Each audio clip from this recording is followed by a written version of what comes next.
तो गाइस आज हम बात करेंगे my life as a loser के चैप्टर नंबर 10 के बारे में। और पिछले चैप्टर में हमने देखा था फाइनली शुल्गी मोटे के अंदर हिम्मत आ चुकी होती है कि वो सिम्पसन का बैंड बजा सके और शुल्गी वॉशरूम के अंदर सिम्पसन को पेलने भी वाला होता है। लेकिन आज की वीडियो की शुरुआत में हम देखते हैं शुल्गी की कुछ पुरानी यादें और साथ ही साथ में उसकी वॉइस ओवर सुनते हैं। हर क्लास के अंदर एक ऐसा स्टूडेंट जरूर होता है, एक ऐसा स्टूडेंट जिसे उसके मोटे होने की वजह से सब तंग करते हैं, एक ऐसा स्टूडेंट जो अपनी अच्छाई की वजह से ही सबका शिकार बनता है। और मैं शुल्गी अपनी क्लास का वही स्टूडेंट हूँ। मैंने अपनी जिंदगी में कभी भी फाइट नहीं करी है और मुझे कभी भी गुस्सा नहीं आया है, लेकिन आज पहली बार वही शुल्गी पहली बार गुस्सा हुआ है। इसके बाद अब वापस से प्रेजेंट मोमेंट में आते हैं जहाँ पे शुल्गी सिम्पसन की तोड़ने के लिए बिल्कुल तैयार होता है। लेकिन सिम्पसन शुल्गी के कंधे में हाथ रखता है और कहता है, हरामजादे, आखिर अभी अभी तूने मुझसे क्या कहा? क्या तू मुझसे चौड़ा हो रहा है यहाँ पे? तुझे पता है ना तेरी इस हरकत की वजह से मैं तेरा क्या हाल कर सकता हूँ? वैसे काफी समय हो गया ना जब से मैंने तेरे लो किक नहीं मारी है। इसी के साथ सिम्पसन मोटे के ऊपर लो किक मारने लगता है। एक लो किक से मोटा जमीन में नहीं गिरता, इसलिए सिम्पसन बार बार उसके ऊपर किक्स मारते रहता है। सिम्पसन को समझ नहीं आ रहा होता है कि इसके ऊपर इतनी सारी किक्स मारने के बावजूद भी ये साला जमीन में क्यों नहीं गिर रहा है। लेकिन इतने में ही सिम्पसन को एक बात रियलाइज होती है जिस वजह से उसकी फटके 4 हो चुकी होती है। सिम्पसन को रियलाइज होता है कि अगर देखा जाए तो शुल्गी तो आज तक कभी गिरा ही नहीं है। इससे पहले भी सिम्पसन लोगों ने शुल्गी को काफी ज्यादा परेशान करा है, उसके लाते और मुक्के बजाए हैं और सिम्पसन लोग इसको कभी भी गिरा नहीं पाए थे। हालांकि सिम्पसन लोगों का शुल्गी को गिराने का कोई मोटिव रहता नहीं था, बस उसे परेशान करने का मोटिव रहता था। सिम्पसन लोगों ने शुल्गी को एक सैंडबैग की तरह भी इस्तेमाल करा होता है, वो तब भी नहीं गिरा होता। उसके ऊपर बर्थडे पंचेस भी मारे होते हैं, वो तब भी नहीं गिरा होता।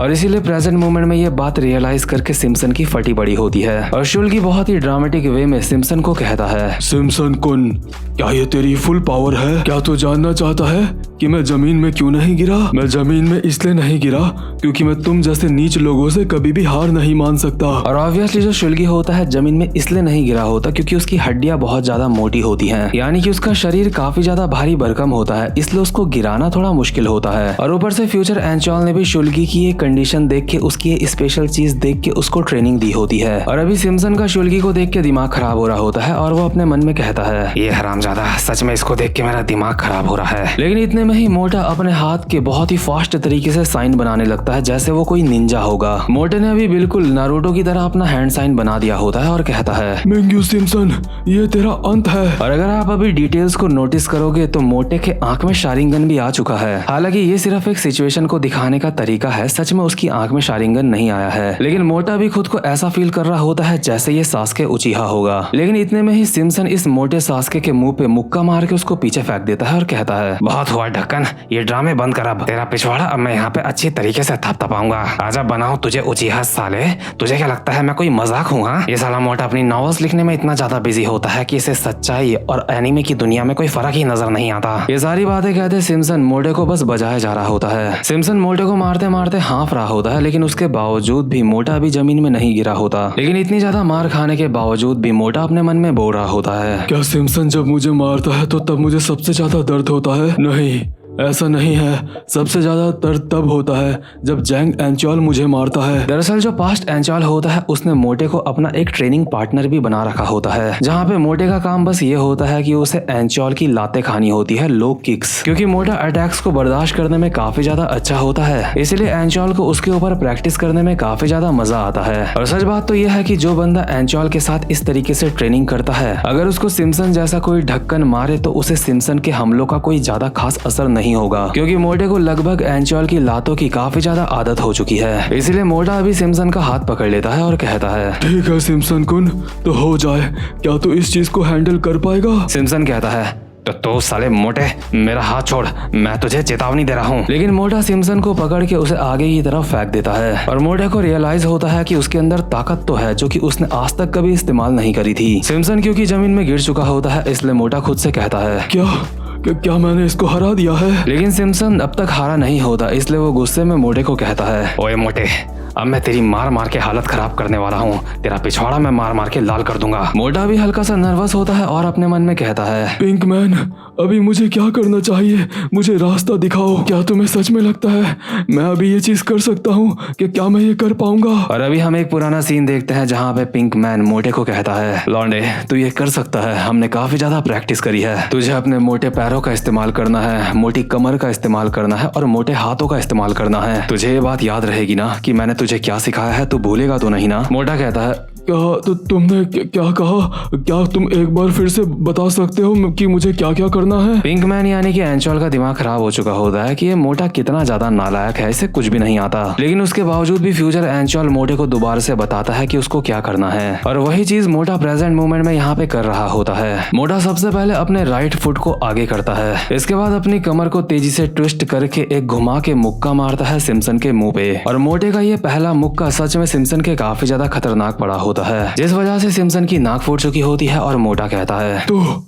ये है मेरा अल्टीमेट पंच। इसके बाद हम एक पुराना सीन देखते हैं जहाँ पे फ्यूचर एंचोल मोटे को ट्रेनिंग दे रहा होता है, उससे एक्सरसाइज करवा रहा होता है। एक्सरसाइज करते करते फ्यूचर एंचोल मोटे को कहता है, मोटे मैं तुझे सिर्फ ये सिखाऊंगा कि मुक्का कैसे मारा जाता है। मोटा कहता है, लेकिन क्यों पिंक मैन, मुझे और भी चीजें सीखनी है, मुझे और भी सिखाओ। एंचोल कहता है, तुझे सिर्फ यही जानने की जरूरत है कि मुक्का कैसे मारा जाता है, तेरे लिए काफी होगा। मोटा कहता है, लेकिन क्यों? इतना मेरे लिए काफी क्यों होगा? मुझे और सीखना है। लेकिन फ्यूचर एंचोल यहाँ से जाते हुए मोटे को कहता है, क्योंकि जब स्कूल के बच्चों की फाइट हो रही होती है तो वेट क्लास ही ज्यादा मायने रखती है और तेरी वेट क्लास पहले ही काफियों से काफी ज्यादा है। अगर तुझे किसी के ऊपर बहुत ही ताकत के साथ हमला करना है तो तुझे अपनी कमर का इस्तेमाल करना होगा। और अगर तुझे समझ नहीं आ रहा होगा कि तुझे आगे क्या करना है, किसी को फाइट में कैसे हराना है, तो बस अपने सामने वाले बंदे की कमर पकड़ के उसको हवा में उठा दियो और उसको फेंक दियो। और होता भी यही है। मोटा दोबारा से सिम्पसन की कमर पकड़ लेता है और कहता है, मैं तुम लोगों से फाइट नहीं करना चाहता था, लेकिन तुम लोग काफी ज्यादा बुरे हो, इसलिए मैंने अपना मन बना लिया है। अगर मुझे तुम जैसे दुष्ट लोगों से फाइट करनी है तो मुझे भी एक दुष्ट बनना होगा। सिम्पसन अभी मोटे की ताकत के सामने कुछ भी नहीं कर पाता और मोटा उसे उठा के दोबारा से फेंक देता है, जिस वजह से सीधा दीवार में जाके टकराता है और उसकी हालत अभी खराब हो चुकी होती है। लेकिन मोटा अभी दोबारा से सिम्पसन के ऊपर आ जाता है और उसके ऊपर मुक्के मारते हुए बोल रहा होता है, ये सारे मुक्के उन बातों के लिए जिस चीज के लिए तूने मेरा मजाक उड़ाया है। यानी कि सिम्पसन ने मोटे की नॉवल को जो मजाक उड़ाया होता है, मोटा उस बात के लिए सिम्पसन के बार बार मुक्के मारे जा रहा होता है। खास करके जो मोटे की नॉवेल्स में कैरेक्टर्स होते हैं उनके नाम पे मोटा सिम्पसन के मुंह पे लगातार मुक्के ही मुक्के बजाए जा रहा होता है। सिम्पसन को मारते मारते मोटे का भी हाथ लाल हो चुका होता है और उसने लगभग अपनी फ्रस्ट्रेशन निकाल ली होती है। लेकिन क्योंकि मोटा अपनी जिंदगी में ऐसा कुछ पहली बार कर रहा होता है, इसलिए उसकी आंखों में थोड़े से आंसू भी होते हैं और वो सिम्पसन का कॉलर पकड़ के उसको कहता है, आखिर मैंने तुम लोगों के साथ ऐसा क्या करा था जो तुम लोग मुझे इतना ज्यादा मारते थे?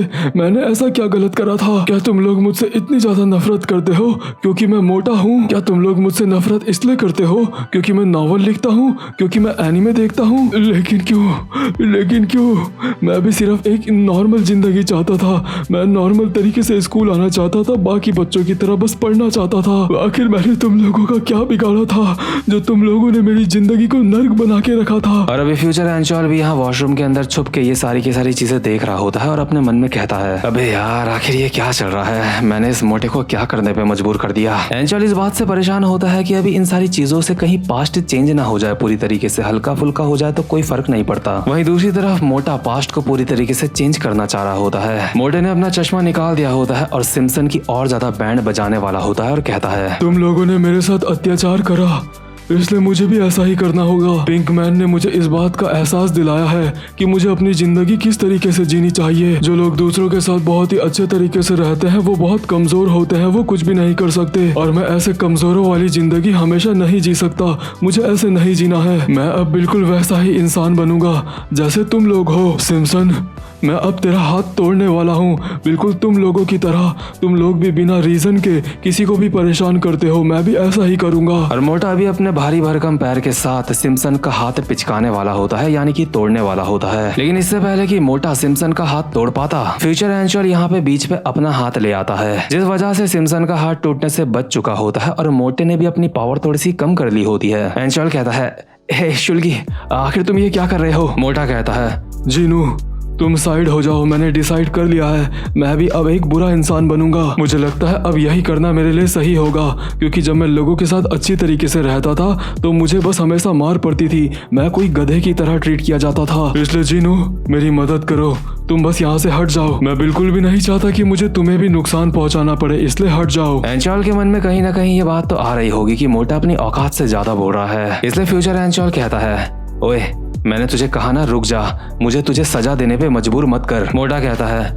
जीनू तू मेरा दोस्त है, लेकिन अगर तू बीच में आया तो मैं तुझे भी माफ नहीं करूंगा। और एंचॉल अपने मन में बोल रहा होता है, ये मोटा पूरी तरीके से पगला चुका है। और इसी के साथ ये वाला चैप्टर यहीं पे खत्म होता है। और गाइस इस मानवा की नोटिस करने वाली बात ये है कि तुम दोनों के दोनों एंचॉल को देखना, भले ही वो दोनों एक जैसे हैं, मतलब कि एक ही इंसान है, लेकिन लाइफ में जो सिचुएशंस आती है वो किस तरीके से एक इंसान को बदल सकती है, जो कि अभी हम थोड़ा थोड़ा देख भी रहे हैं। फ्यूचर एंचॉल अभी ऐसी सिचुएशंस में फंसा हुआ है जहाँ पे हो सकता है कि वो थोड़ा थोड़ा अच्छा इंसान बन रहा हो, लेकिन उसका मिशन ये है कि उसे पास्ट वाले एंचॉल को अच्छा इंसान बनाना है। लेकिन उससे पहले मुझे लगता है कि उसे खुद एक अच्छा इंसान बनना होगा। तो खैर गाइस ये वाला चैप्टर यहीं पे खत्म होता है। उम्मीद करता हूँ कि आपको आज की वीडियो भी अच्छी लगी हो, और जो कोई भी चैनल पे पहली बार आया है चैनल को सब्सक्राइब और वीडियो को लाइक जरूर से करना। अब मैं मिलूंगा आपसे अपनी नेक्स्ट वीडियो में, तब तक के लिए गुड बाय।